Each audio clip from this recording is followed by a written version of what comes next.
Le laser spray, c'est une solution très innovante qui permet aux petits agriculteurs de pouvoir irriguer leur plantation comme s'il pleuvait. Avec le laser spray, nous créons en fait une pluie artificielle pour permettre aux paysans d'arroser leur plantation à moins de coûts et en utilisant moins d'énergie.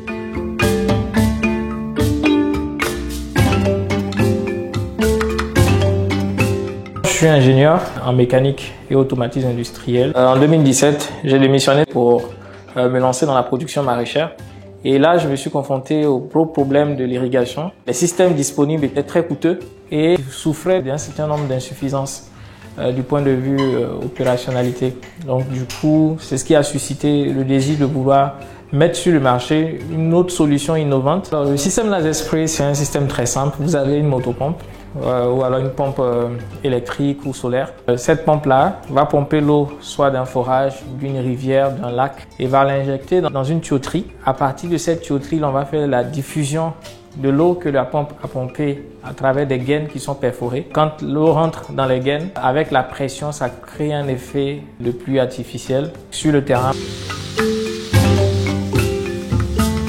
Nous avons plus de 300 personnes qui bénéficient aujourd'hui de cette innovation, que ce soit en Côte d'Ivoire et également dans 5 autres pays, donc le Mali, le Burkina, le Sénégal, la Guinée et même la RDC. Nous sommes en train de déployer autour de 130 hectares de laser spray dans toutes les régions de la Côte d'Ivoire, pour le compte d'une soixantaine d'agriculteurs. Mon activité consiste d'abord à produire les cultures maraîchères. Je privilégie le laser spray parce qu'il facilite déjà l'arrosage. Il l'arrose en un rien de temps. Il est facilement utilisable, il est déplaçable aussi. Il atténue un peu les souffrances en termes d'arrosage. Le laser spray m'aide à atteindre mes résultats vu qu'il me donne une bonne production.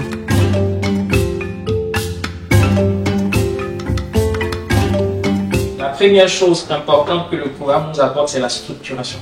La structuration est un facteur clé et grâce à la GIZ, je veux dire, cette phase de structuration est en train d'aller assez rapidement.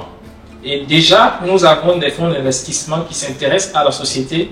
Il y a beaucoup de choses qui ont été améliorées du point de vue organisation, gestion et même du point de vue croissance de notre entreprise. À côté de cela, il y a un fonds qui a été mis à disposition de la boîte pour nous aider à développer un certain nombre de choses et des fonds qui nous sont très précieux. Dans les 5 prochaines années, je vois Green Agro Valley équiper plus de 25 000 hectares de plantations sur l'ensemble de la sous-région ouest africaine.